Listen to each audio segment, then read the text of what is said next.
Hello बच्चों, कैसे हो? आई होप कि सब अच्छे होंगे। सबकी तैयारी अच्छी चल रही होगी। बच्चों, जौहर नवोदय प्रवेश परीक्षा कक्षा 6 में प्रवेश लेने के लिए भाषाखंड हिंदी से हम प्रैक्टिस कर रहे हैं, जिसमें हम 100 से भी ज़्यादा अनुच्छेद हल करते जाएंगे, जिसमें आपके हिंदी में 20 में से 20% उत्तर सही हो। ये घर बैठे नवोदय तैयारी का बहुत ही शानदार मौका है और सबसे सस्ता भी है। संपूर्ण भारत का सबसे सस्ता ऑनलाइन वीडियो कोर्स मात्र 499 रुपये में अवेलेबल है। इसमें आप संपूर्ण जानकारी के लिए इन नंबरों पे आप, ये हेल्पलाइन नंबर है, इन पे आप कॉल कर सकते हो। बच्चों, इसमें जौहर नवोदय के प्रवेश परीक्षा के मॉडल पेपर्स, परीक्षा नोट्स, पुराने पेपर्स, गणित के महत्वपूर्ण प्रश्न, सबके लिए आप टेलीग्राम और यूट्यूब चैनल ज्वाइन कर सकते हो। ये हमारी यूट्यूब, टेलीग्राम, इनका लिंक आपको दे रखा है, जिसमें आपको न्यूमेरिक एबिलिटी और मेंटल एबिलिटी, पुराने पेपर्स, 2000 से भी अधिक एमसीक्यू, न्यूमेरिक एबिलिटी यानी मैथ्स के विद सॉल्यूशन के साथ अवेलेबल है। ये तो थी हमारे इससे संबंधित जानकारी, और अब शुरू करते हैं आज का हमारा तीसरा अनुच्छेद। इससे पहले वाले वीडियो में बच्चों हमने 2 अनुच्छेद पढ़े थे। मैं आशा करती हूँ कि आपको अनुच्छेद अच्छे से समझ में आ गया होगा और आपके उसमें प्रश्न भी उसमें सही हुए होंगे। मेरे साथ आपने प्रैक्टिस की है तो यह है हमारा आज का तीसरा अनुच्छेद। मेरे साथ साथ अनुच्छेद को ध्यान से पढ़ोगे और मेरे साथ ही प्रश्न उत्तर हल करोगे। तो चलो शुरू करते हैं आज का तीसरा अनुच्छेद। पैलेस ऑन व्हील्स एक शानदार राजसी रेलगाड़ी है। क्या है? पैलेस ऑन व्हील्स, ये एक रेलगाड़ी का नाम है जो पर्यटकों को महाराजाओं के महलों, किलों और ऊंटों के कारवाहों वाले जादुई क्षेत्रों को सप्ताह भर तक घुमाती फिरती है। यानी यह एक रेलगाड़ी है जो क्या करती है, पर्यटक यानी जो भ्रमण करने वाले होते हैं ना, उनको पर्यटक बोलते हैं। ये क्या क्या दिखाती है? महाराजाओं के महल, किले और ऊंटों की कारवाई वाले जादुई क्षेत्रों का सप्ताह भर तक घुमाती फिरती है। ये रेलगाड़ी एक सप्ताह तक चलती है और इनको विभिन्न, ये जो है ना, किले, महल, ऊंट के द्वारा किए गए विभिन्न जादुई क्षेत्रों का भ्रमण, ये सब कराती है। कौन? ये रेलगाड़ी। ये रेलगाड़ी से संबंधित अनुच्छेद है बच्चों, जिसका नाम है palace on wheel.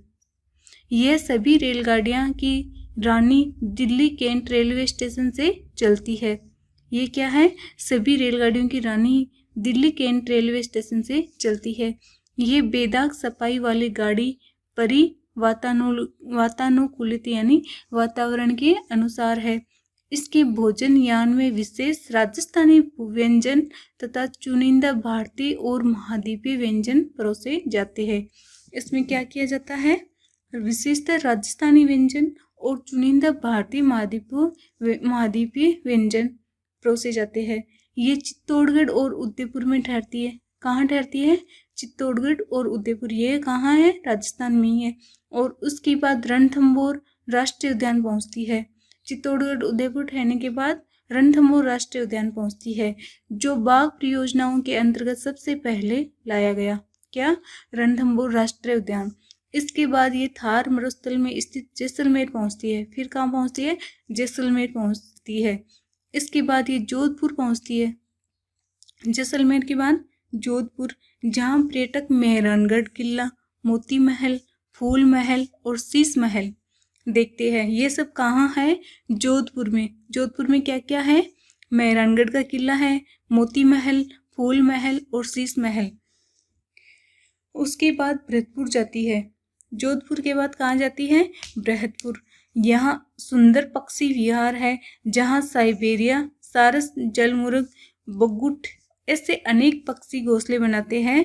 Fatehpur Sikri में एक दिन विश्राम तथा आश्चर्यों के आश्चर्य शानदार ताजमहल के अविस्मरणीय दर्शन के बाद यह यात्रा समाप्त होती है। लास्ट में क्या करती है? फतेहपुर सीकरी में एक दिन विश्राम करती है, फिर आश्चर्यों के आश्चर्य यानी शानदार ताजमहल के अविस्मरणीय का मतलब है जिसको कभी भुलाया नहीं जा सकता, उसके दर्शन के बाद यह यात्रा यानी इस रेलगाड़ी की यात्रा समाप्त हो जाती है। तो यह था बच्चों प्यारा सा अनुच्छेद रेलगाड़ी से संबंधित। आई होप कि सबको अच्छे से समझ में आया होगा। हमने अच्छे से अनुच्छेद को पढ़ा है अंडरलाइन कर करके, और इसी अनुच्छेद से देखिए हम प्रश्न कैसे हल करते हैं। देखो, वैसे के वैसे क्वेश्चन आएंगे जैसे हमने अनुच्छेद में पढ़ा है। पैलेस ऑन हिल्स एक शानदार है, क्या है? शुरू में ही पढ़ा था, एक रेलगाड़ी है। तो इसका राइट आंसर हो जाएगा ये क्या है? एक रेलगाड़ी है। दूसरा प्रश्न देखो, पैलेस ऑन हिल्स में निम्नलिखित में से कौन से व्यंजन परोसे जाते हैं? तो कौन से व्यंजन परोसे जाते हैं? ये थे राजस्थानी व्यंजन और चुनिंदा भारतीय और महाद्वीपीय व्यंजन। तो राइट आंसर ये फोर्थ ऑप्शन हो जाएगा इसका। इसमें राजस्थानी और भारतीय और महाद्वीपीय व्यंजन परोसे जाते थे। यह है तीसरा प्रश्न, बाघ परियोजना के अंतर्गत सबसे पहले आया क्षेत्र था। तो सबसे पहले कौन सा क्षेत्र आया था बाघ परियोजना के अंतर्गत? तो इसका राइट आंसर हो जाएगा रणथंभौर राष्ट्रीय उद्यान। चौथा प्रश्न है, अनुच्छेद में आए किस किस शब्दों का अर्थ जो भुलाया नहीं जा सकता? भुलाया नहीं जा सकता किसका अर्थ है? मैंने आपको बहुत अच्छे से बताया था। उसका अर्थ ये है अविस्मरणीय। अर्थात अविस्मरणीय का अर्थ क्या होता है? कि भुलाया नहीं जा सकता। यह है इसी अनुच्छेद से पांचवा प्रश्न है, उक्त अनुच्छेद के लिए सबसे उपयुक्त शीर्षक क्या होगा? तो यह है रेलगाड़ियों की रानी। ये इसका राइट आंसर हो जाएगा, रेलगाड़ियों की रानी। तो ये था बच्चों हमारा तीसरा अनुच्छेद। सबको अच्छे से समझ में आया होगा। और इसी वीडियो में हम चौथा अनुच्छेद भी देख लेते हैं। चौथा अनुच्छेद है, घोड़े कठिन परिश्रम करने वाला पशु है। कौन? घोड़ा क्या करता है? कठिन परिश्रम यानी बहुत ज्यादा मेहनत करने वाला पशु है। जिन्होंने मनुष्य की सेवा की। क्या किया? मनुष्य की सेवा की। किसने? घोड़ों ने। इतिहास को बदला। किसने? घोड़ों ने। मनुष्य ने उन्हें 5000 वर्षों से पालतू बना रखा है। किसने? मनुष्य ने। किसको? घोड़ों को। क्या कर रखा है? 5000 से वर्षों से अधिक भी पालतू बना रखा है। घोड़ों ने मनुष्य को गतिशील बने रहने में सहायता की है। घोड़ों ने क्या किया है? मनुष्य को गतिशील यानी चलते रहना की सहायता की है। घोड़ों के कारण दूर दराज के शहरों में जानकारियों को बांटा जा सकता है। किसके कारण? घोड़ों के कारण। क्या किया जा सकता है? यानी दूर दूर जो शहर है उनमें जानकारियां बांटने का काम घोड़ों के द्वारा किया जा सकता है। और वस्तुओं का व्यापार किया जा सकता है। घोड़ों का उपयोग किसानों द्वारा अन्न उगाने में भी किया जाता रहा है, क्योंकि ये खेत को अच्छा जोत सकते हैं। घोड़ों के द्वारा और क्या क्या किया जा सकता है?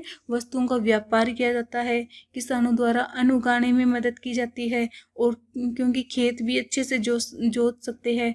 असल में घोड़े इतने शक्तिमान होते हैं कि वाहनों की शक्ति हॉर्स पावर में मापी जाती है। यानी ये बहुत शक्तिमान पशु होते हैं। घुड़सवार लोगों ने युद्ध में सदा उन्हें जीता जिनके साथ घोड़े नहीं थे। यानी घुड़सवार का मतलब है घोड़े पर सवार होने वाला। घोड़े पर सवार होने वाले लोग ने युद्ध में हमेशा उन्हें ही जीता है जिनके पास घोड़े नहीं थे, क्योंकि घोड़े तेज होते हैं और फौज के लिए उन पर सवारी करते हैं। पीठ पर सवार के बैठे होने पर वे बाधाओं को लांघकर चले जा सकते हैं। कौन? घोड़े। यानी घोड़े की पीठ पर सवार बैठे होने के बावजूद भी वे बाधाओं यानी मुसीबतों को लांघकर यानी उन्हें पार करके चले जा सकते हैं। कितना अच्छा अनुच्छेद था, बहुत ही प्यारा अनुच्छेद था बच्चों, घोड़े से संबंधित। आई होप कि अच्छे से समझ में आया होगा। बच्चों, आप चैनल पर नए हो तो चैनल को सब्सक्राइब कर लीजिए और ज़्यादा से ज़्यादा अपने मित्रों के साथ शेयर कीजिए। इसी अनुच्छेद से हमारा प्रश्न है, लगभग 5000 वर्षों से घोड़ों को क्या किया है? मनुष्य ने पालतू बनाया है। अनुच्छेद में हमने पढ़ा ही था। ये इसका राइट आंसर हो जाएगा। अगला प्रश्न है, कोई व्यक्ति या वस्तु जो इधर उधर चल फिर सकती है उसे कहा जा सकता है। तो उससे क्या कहा जा सकता है? राइट आंसर हो जाएगा गतिशील। चल फिर सकती है उसे गतिशील कहा जाता है। बच्चों, अनुच्छेद से ही प्रश्न आएंगे और अनुच्छेद में ही हमें उनके उत्तर मिल जाएंगे। तो आपको एग्जाम हॉल में क्या करना है? अनुच्छेद को अच्छे से पढ़ना है और पढ़ने के बाद में प्रश्न उत्तर हल करने हैं। अनुच्छेद को पढ़ोगे, बाद में आप प्रश्न उत्तर पढ़ोगे ना, तो प्रश्न पढ़ते ही आपके दिमाग में आंसर आ जाएगा। अगला प्रश्न है, निम्नलिखित में से किसके लिए घोड़ों की आवश्यकता नहीं है? तो किसके लिए नहीं है? तो इसका राइट आंसर हो जाएगा टूटी चीजें जोड़ना, इसके लिए नहीं है, बाकी सबके लिए आवश्यकता है। अगला प्रश्न है, हॉर्स पावर से मापी जाती है। तो हॉर्स पावर से क्या मापी जाती है? कि घोड़े पर वाहनों की शक्ति मापी जाती है। क्या मापी जाती है? वाहनों की शक्ति मापी जाती है। अगला प्रश्न है, घोड़े का सबसे अच्छा वर्णन किससे किया जा सकता है? तो इसका राइट आंसर हो जाएगा सभी से, यानी शक्तिमान भी होता है, सुंदर भी होता है और उपयोग भी होता है। ये सभी घोड़े की विशेषता है। तो इसका राइट आंसर हो जाएगा उपयुक्त सभी। ये था बच्चों हमारा तीसरा और चौथा अनुच्छेद। आई होप कि सबको अच्छे से पसंद आया होगा। बच्चों न्यू हो तो चैनल को सब्सक्राइब कीजिए और जाते जाते आपसे रिक्वेस्ट है कि आप चैनल को लाइक ज़रूर कीजिए। धन्यवाद बच्चों।